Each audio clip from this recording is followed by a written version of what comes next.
बिहार में तीसरे और आखिरी चरण का मतदान हो रहा है। 5 जिलों की 78 सीटों पर बिहार की जनता अपने मताधिकार का इस्तेमाल करेगी। तीसरे चरण के इस रण के लिए पहले ही सियासी दलों ने पूरी ताकत झोंक दी थी। हम आपको दिखाते हैं इन 78 सीटों का समीकरण क्या है।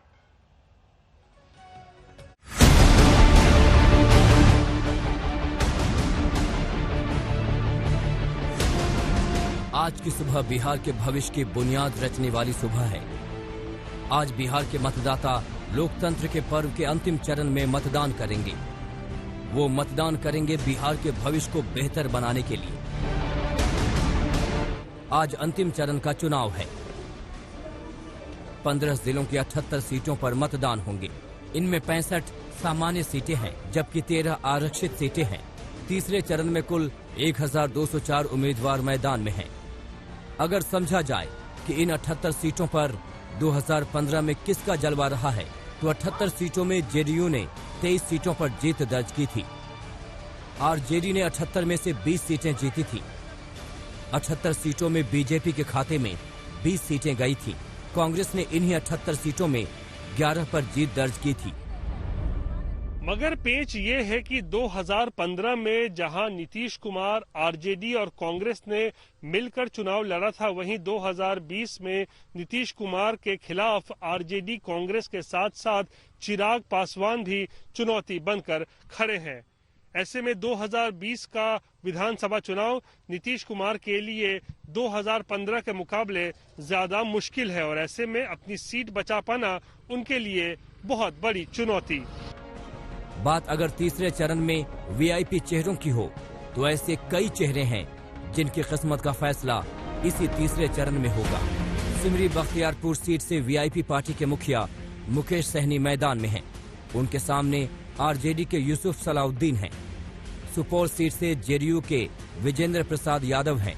उनके सामने कांग्रेस के मिन्नतुल्लाह रहमानी मैदान में हैं। मोतिहारी में बीजेपी के प्रमोद कुमार चुनावी मैदान में हैं। उनके सामने आरजेडी के ओम प्रकाश चौधरी हैं। मधेपुरा में आरजेडी के चंद्रशेखर मैदान में हैं और उनके सामने जन अधिकार पार्टी के मुखिया पप्पू यादव हैं। जबकि जेडीयू के निखिल मंडल यहां से चुनाव लड़ रहे हैं। यहां मुकाबला त्रिकोणीय है। बात अगर आपराधिक पृष्ठभूमि वाले प्रत्याशियों की हो, तो 371 प्रत्याशियों के खिलाफ आपराधिक केस हैं। 31% प्रत्याशियों का आपराधिक इतिहास है। तो प्रत्याशियों की जन्म कुंडली बिहार की जनता के पास है। उनके वादे और इरादों से भी बिहार की जनता वाकिफ है। अब इन 15 जिलों की जनता को तय करना है कि वो किसकी किस्मत का क्या फैसला करती है। आज तक तो 78 सीटें हैं और इसका समीकरण हमने आपको समझा दिया। हम सीधा चलेंगे इस वक्त रोहित सिंह सहरसा से और दरभंगा से कुमार अभिषेक दोनों हमारे साथ जुड़ चुके हैं। रोहित, पहले आपके पास आते हुए, क्योंकि आखिरी चरण है और सभी पार्टियों ने पूरा जोर लगाया, ये मेरा आखिरी चुनाव है, हमें एक मौका दे दीजिए। और इसके अलावा जिस तरीके से विकास के दावे और वायदे हुए, क्या कुछ नजर आ रहा है तीसरे चरण में? क्योंकि आज तो उम्मीदवारों की किस्मत वोटिंग मशीन में कैद हो जाएगी। जी देखिए, बिल्कुल नेता जो है वो अपना दाव खेल चुके हैं। प्रचार प्रसार खत्म हो चुका है और सबसे बड़ा दाव जो है वो मुख्यमंत्री नीतीश कुमार ने परसों ही खेला शाम में, जब उन्होंने अपनी आखिरी रैली में ये घोषणा कर दी कि ये मेरा अंतिम चुनाव होने वाला है और अंत भला तो सब भला। ये कहकर नीतीश कुमार ने सबको चौंका दिया था। लेकिन हाँ, इसके राजनीतिक मायने क्या है? क्या उन्होंने आखिरी चरण के चुनाव से पहले एक कोई इमोशनल कार्ड खेला है वोटरों को लुभाने के लिए, या वाकई में वो संन्यास लेने की सोच रहे हैं? ये तो वैसे नीतीश कुमार ही जानते हैं। लेकिन जो विपक्ष कह रहा है कि ये नीतीश कुमार की एक सोची समझी इमोशनल कार्ड खेला गया है ताकि वो वोटरों को लुभा सके। जहां तक जिन क्षेत्रों में चुनाव हो रहा है उसकी तस्वीर आपको दिखाएं। सहरसा के एक सरकारी स्कूल में मौजूद है, जहां पर पोलिंग बूथ आप देख सकते हैं तैयार है। 7 बजे से मतदान होगा।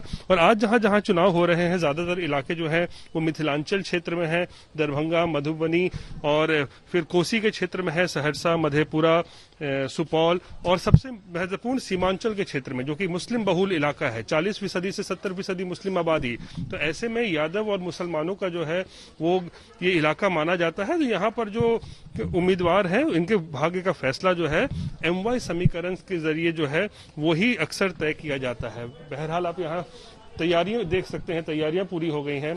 जो पदाधिकारी हैं, चुनाव पदाधिकारी सब यहाँ पे मौजूद हैं, मास्क पहना हुआ है। कोरोना के काल में चुनाव हो रहा है, किस तरीके से सुरक्षित तरीके से चुनाव कराए जाए, इसको लेकर भी जो है पूरी तैयारी यहाँ पर की जा रही है। लेकिन महत्वपूर्ण बात ये कि आज अंतिम दिन है, यानी कि आज अंतिम चरण है और जो नेता हैं उनके भाग्य का फैसला जो है ईवीएम में आज बंद हो जाएगा और अब सबकी धुकधुकी बड़ी रहेगी नतीजों के लिए 10 तारीख को। बिल्कुल, उसका भी इंतजार रहेगा। लेकिन बहुत अहम आपके पीछे जो तस्वीरें रोहित आप हमें दिखा रहे हैं, कोरोना काल है और ऐसे में सबसे बड़ा चैलेंज यही था इलेक्शन कमीशन के लिए कि किस तरीके से सही तरीके से पूरे चुनाव को संपन्न कराया जाए। कुमार अभिषेक हमारे साथ इस वक्त जुड़ चुके हैं। कुमार अभिषेक, बिहार की धरती पर क्योंकि आप बहुत घूमे हैं पूरे चुनाव में, आपने सब लोगों से भी बात की, नेताओं से भी बात की, बड़ी बात क्या निकल कर आई? लालू नहीं है, पासवान नहीं, लेकिन चिराग है और लालू के लाल भी है, दोनों लाल चुनावी मैदान में है। कुछ फर्क नजर आया या अब भी उसी तरीके से वोट मांगे जा रहे हैं जैसे पहले मांगे जाते थे? विकास की बात हो रही है, लेकिन क्या जनता वाकई तेजस्वी पर उतना यकीन कर रही है? देखिए नवजोत, इस चुनाव की अगर एक बात मैं कहूं तो वो ये कि इस बार चुनाव का जो एजेंडा है वो कास्ट से हटकर कहीं ना कहीं इस बार विकास पर केंद्रित है। आप देखिए जिस तरीके से तेजस्वी यादव ने पूरे चुनाव को रोजगार, विकास और खासकर बेरोजगारी ऐसे मुद्दों से जोड़ा है, ये अमूमन बिहार में देखने को नहीं मिला है। पहली बार है जबकि इस चुनाव में उन्होंने अपने एजेंडे से वो बिल्कुल तेजस्वी नहीं हटे हैं। दूसरी तरफ इस बार नीतीश कुमार ने अपना आखिरी चुनाव कह के इसे दिलचस्प और इमोशनल बना दिया है। इस आखिरी चरण में इस चुनाव को देखना यह है कि आखिर 78 सीटों का जो आज का फैसला है वो किस तरफ जाएगा, क्योंकि बेहद ही अहम है। मिथिलांचल के साथ साथ कोसी का क्षेत्र और साथ साथ सीमांचल, इन 3 अहम इलाकों में 78 सीटों पर चुनाव है। लोगों का पहुंचना अब धीरे धीरे मतदान केंद्र पर शुरू हो रहा है और हम इस वक्त दरभंगा के जिला स्कूल में हैं और हम आपको दिखा दें कि किस तरीके का ये कोविड प्रोटोकॉल फॉलो किया जा रहा है। कुछ वक्त बचा है, लेकिन आप देखिए लंबे लंबे गोले बनाए गए हैं कि जो भी मतदाता आएंगे उनके लिए अलग से व्यवस्था हो। चूंकि ये कोरोना का काल है और कोविड प्रोटोकॉल का ख्याल रखा जा रहा है तो लोगों को मास्क पहन के ही वोटिंग करनी है। जगह जगह जो डस्टबिन है वो रखे गए हैं कि जब लोग अपने हाथों से ग्लव्स निकालेंगे तो उसमें डालेंगे। इक्के दुक्के मतदाता मतदान केंद्र पर पहुंचने शुरू भी हो गए हैं नवजोत, लेकिन इस बार का चुनाव बेहद अहम है। 17 और 19 रैलियां एक दिन में तेजस्वी यादव ने की हैं। कुल 77 घंटे का हवाई उनका उड़ान उनकी अवधि रही है। साथ साथ नीतीश कुमार ने भी लगातार धुआंधार सभाएं की हैं। 64 घंटे की हवाई उनकी अवधि रही है। तो कुल मिलाकर आखिरी दौर का ये मतदान तय कर देगा कि किस करवट ये इस बार की का ये जो चुनाव है बैठता है। लेकिन देखना यह है कि आज किस तरीके से लोग बढ़ चढ़कर इस चुनाव के पर्व में हिस्सा लेते हैं। बिल्कुल, और इस बीच क्या कह रहे थे तेजस्वी यादव, जरा वो सुनते हैं। देखिए, मैं सब लोगों से अपील करूंगा कि मत का प्रयोग करें, सब लोग घर से निकलें और वोटिंग करें, लोकतंत्र के इस पर्व में भागीदार बने। और आप जानते हैं कि बिहार जो है अपने भविष्य को लेकर के फैसला लेने का काम करेगी।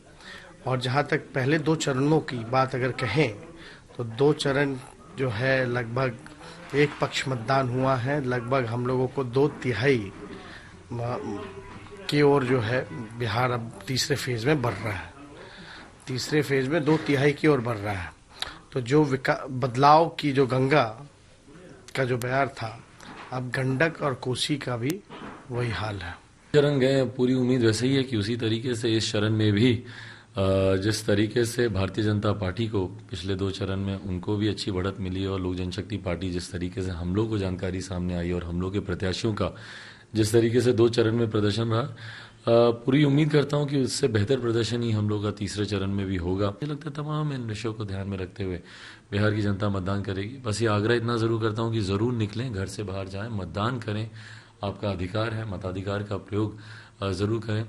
और यही मौका है कि बिहार के अगले 5 साल को हम लोग बेहतर बना सकते हैं, पिछले 15 सालों से बेहतर बना सकते हैं। तो आशा करता हूं कि ज्यादा से ज्यादा जो लोग जाएं और मतदान करें।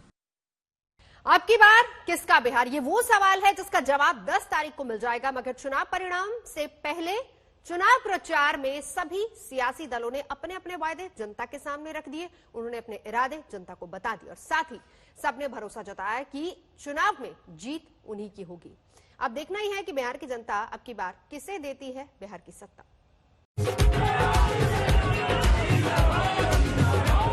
भाई बहन, आप सभी के परिणाम इन्हें सत्ता से बेदखल कर दिया, नीतीश जी को मौका दिया तो ये बौखला गए। सड़क है उसमें बाईपास बनवाएंगे। के बाद 10 लाख रोजगार तो कीजिएगा कि नहीं कीजिएगा, जिताइएगा। आप पैसा कहाँ से लाओ? जिसके चलते अंदर गए उसी पैसा से होगा। 12 बड़े निर्णय हम लेकर आए। Bihar first, Bihari first. बिहार की जनता ने नेताओं के वादे सुन लिए। के मुद्दे पे लड़ेंगे। बिहार की जनता ने नेताओं के जीत के इरादे सुन लिए। बिहार में फिर एक बार एनडीए सरकार बनने जा रही है और ये मेरा अंतिम चुनाव है। अंत भला तो सब भला। बिहार की आधी से ज्यादा जनता ने आधे से ज्यादा उम्मीदवारों की किस्मत को ईवीएम में कैद भी कर दिया। अब सवाल ये है कि अब की बार किसका होगा बिहार, कौन बनाएगा सरकार। कोरोना की बंदिशों के बीच भी इतनी भारी संख्या में आना, ये आपका जोश, ये आपका उत्साह, ये साफ साफ बता रहा है कि 10 नवंबर को नतीजे क्या होने वाले हैं। प्रधानमंत्री नरेंद्र मोदी बीजेपी की ओर से वो तुरुप का इक्का हैं जो चुनाव की दशा दिशा बदल देने का मादा रखते हैं। उन्होंने बिहार में एनडीए की ओर से ताबड़तोड़ रैलियां की। हर रैली में उन्होंने नीतीश के सुशासन के साथ साथ लालू राज के जंगल राज को बार बार लगातार कहा। मकसद साफ था कि अब की बार एनडीए फिर दोहराए सरकार। अकेले पीएम नहीं, बीजेपी अध्यक्ष जेपी नड्डा के निशाने पर भी लालू का जंगल राज और तेजस्वी यादव ही रहे। बीजेपी और जनता दल यूनाइटेड मिलकर 2/3 की सरकार बनाएगी और नीतीश कुमार जी हमारे नेता होंगे। अगर हमारी सीट ज्यादा भी आती है तब भी नीतीश कुमार हमारे नेता होंगे। नीतीश कुमार ने बिहार को पूरे 15 साल तक संभाला है। 15 साल तक वो सत्ता के सिंहासन पर बैठे रहे, लिहाजा शुरुआती दौर में वो विकास की बातें ही कर रहे थे। वो जनता को बता रहे थे कि कैसे लालू के शासन में अपराध था और कैसे उन्होंने अपराध पर काबू पाया और बिहार को विकास की ओर भी ले गए।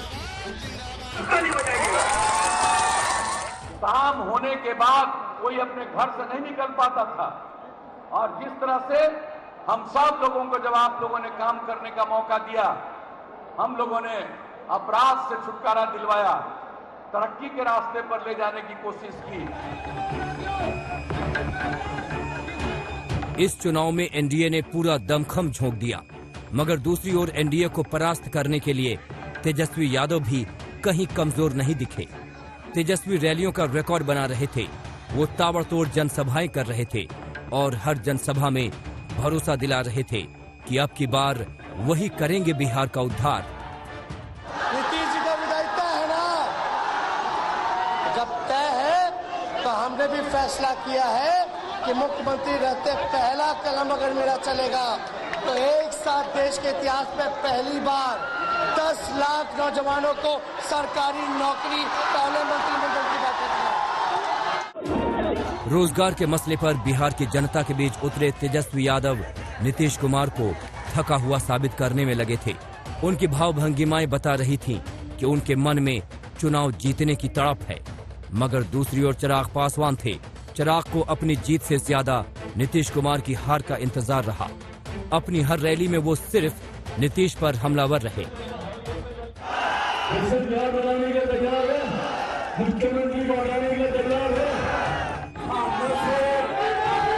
सबके अपने अपने दावे हैं, कोई नहीं कह रहा है कि वो हार रहे हैं। पीएम, केंद्रीय मंत्री, बीजेपी के नेता, खुद नीतीश कुमार अब सब दावा कर रहे हैं कि एनडीए बिहार में दोबारा सरकार बनाने जा रही है। दूसरी ओर नीतीश कुमार और कांग्रेस के नेता भी ऐसा ही दावा कर रहे हैं। वो कह रहे हैं कि बिहार की जनता नीतीश से त्रस्त है और अब वो बदलाव चाहती है, मगर ये दावे नेताओं के हैं। बिहार की जनता क्या चाहती है, ये 10 नवंबर को मालूम चलेगा। आज तक ब्यूरो। दिल्ली सरकार पटाखे बैन करके प्रदूषण को रोकने की दुहाई दे रही है, लेकिन दिल्ली में कोरोना विस्फोट भी लगातार जारी है। जिस रफ्तार से दिल्ली में कोरोना के केस आ रहे हैं, दिल्ली सरकार को हाई कोर्ट ने फिर से फटकार लगाई है और कहा है कि अगर ऐसे ही चलता रहा तो दिल्ली कोरोना कैपिटल बन जाएगी। दिल्ली में एक तो प्रदूषण, ऊपर से त्योहार और उस पर बढ़ती कोरोना की रफ्तार। जी हां, दिल्ली में कुछ भी ठीक नहीं चल रहा। ये सोचकर ही अब तो डर लग रहा है कि पता नहीं क्या होने वाला है। देश की राजधानी में कोरोना ने पिछले सारे रिकॉर्ड तोड़ दिए हैं। पिछले 3 दिनों में दिल्ली में कोरोना के लगातार 6000 से ज्यादा केस आ रहे हैं। देखिए, नंबर मैं बता रहा हूँ, जो पॉजिटिव केसेस पिछले जो 3rd वेव आई है, तो पॉजिटिव केसेस भी लगातार 3-4 दिन से 6000 से ऊपर आ रहे हैं। दिल्ली में कोरोना की ये तीसरी लहर है। इसे खुद मुख्यमंत्री अरविंद केजरीवाल भी मान रहे हैं। दिल्ली में कोरोना से हुई मौतों ने भी पिछले 4 महीने के रिकॉर्ड तोड़ दिए हैं। लेकिन अभी तो पोल्यूशन आ रहा है। हम देख रहे हैं चारों तरफ आसमान भरा हुआ है धुएं से, और कोरोना, इसकी वजह से कोरोना की स्थिति और खराब हो रही है। कि आज दिल्ली में दिल्ली सरकार अगर प्रदूषण की समस्या को हल करती तो आज ये हालात नहीं देखने को मिलते। दिल्ली में कोरोना केसेस बढ़ रहे हैं, पॉल्यूशन बढ़ रहा है। दिल्ली के मुख्यमंत्री साहब विज्ञापन और प्रचार करने में मस्त हैं। दिल्ली में इस वक्त 38,700 से ज्यादा कोरोना के सक्रिय मामले हैं, जो अब तक का सबसे बड़ा आंकड़ा है। दिल्ली सरकार ने कोरोना के बढ़ते मामलों को देखते हुए सरकारी अस्पतालों में बेड की संख्या और बढ़ाने का फैसला लिया है। इस बीच दिल्ली हाईकोर्ट ने कोरोना पर दिल्ली सरकार को आड़े हाथों लिया। हाईकोर्ट ने कहा है कि महामारी सरकार पर पूरी तरह से हावी हो गई है और दिल्ली जल्द ही कोरोना कैपिटल बनने जा रही है। हाईकोर्ट ने कहा कि दिल्ली सरकार कोरोना को रोकने में पूरी तरह फेल हो रही है। आज तक ब्यूरो।